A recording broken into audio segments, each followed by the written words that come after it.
Shalom Bapak Ibu yang dikasihi oleh Tuhan, kita terus bergerak maju dalam pembelajaran kita, kesimpulan dari kitab Bilangan yang sudah kita bahas Bapak Ibu yang dikasihi oleh Tuhan.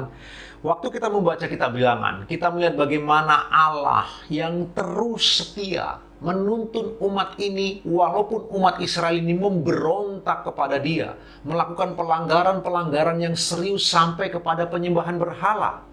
Bahkan orang yang dikasihi Allah itu, yang namanya Musa, sampai tidak masuk ke tanah perjanjian karena kedegilan, tegar tengkuk dari bangsa Israel.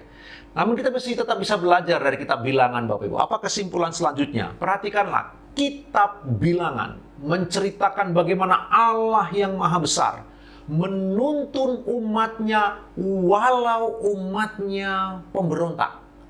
Allah tidak berhenti menuntun mereka. Allah tidak putus asa.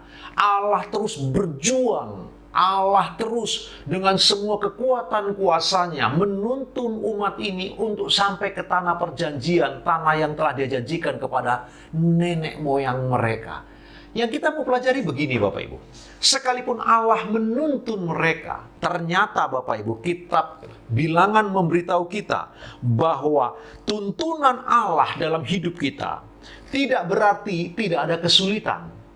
Sekalipun Allah menuntun dengan begitu nyata dalam bangsa Israel. Tiang awan di siang hari, tiang api di malam hari, ada tabernakel bersama dengan mereka, ada Musa pemimpin besar bersama dengan mereka, setiap hari disertai dengan mana, itu mujizat yang luar biasa. Jadi, bangsa Israel disertai oleh Allah. Namun, penyertaan Allah tidaklah berarti mereka steril dari kesulitan. Mereka pernah mengalami rasa haus juga, walaupun mereka tidak pernah mati karena kehausan. Mereka pernah merasakan lapar pasti, walau mereka tidak pernah mati karena kelaparan. Mereka pernah kerinduan akan daging.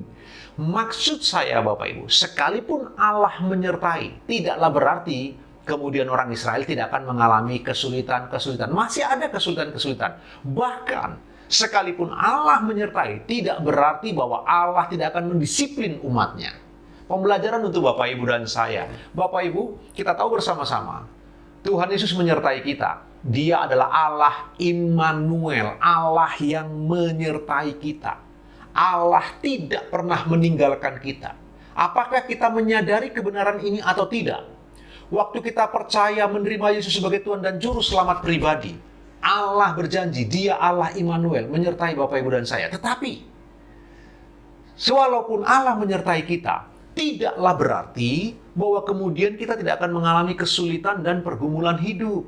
Kita pikir kalau Allah menyertai kita, maka semua beres, semua jalan akan dibuka, semua kesulitan akan diberantas oleh Allah, semua duri-duri akan dibabat habis, semua jurang-jurang akan diratakan oleh Tuhan. Belum tentu Bapak Ibu. Kita mengalami dalam kehidupan kita mengasihi Tuhan, kita mencintai Tuhan, tetapi kita tetap tidak steril dengan kesulitan, pergumulan, dan penderitaan hidup. Mari kita berpikir dewasa.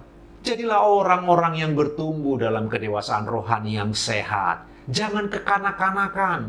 Waktu kita masih bayi memang betul. Waktu kita masih anak-anak, orang tua kita akan bereskan jalan di depan kita supaya kita tidak terantuk jatuh. Orang tua kita mempersiapkan yang terbaik untuk kita, mulai pendidikan, pakaian, makanan. Dia persiapkan yang terbaik.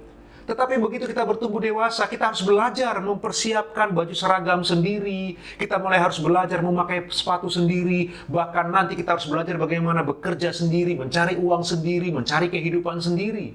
Bapak Ibu dikasihi Tuhan, pembelajaran untuk Bapak Ibu dan saya. Allah menyertai kita, itu pasti.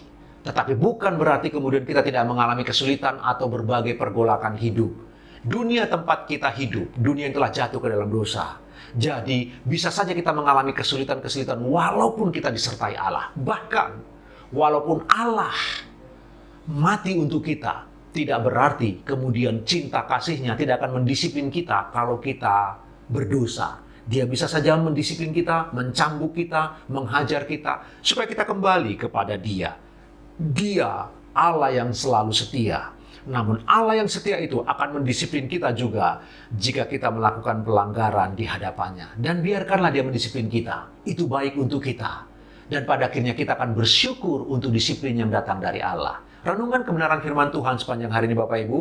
Sambil Bapak Ibu beraktivitas, Tuhan Yesus memberkati.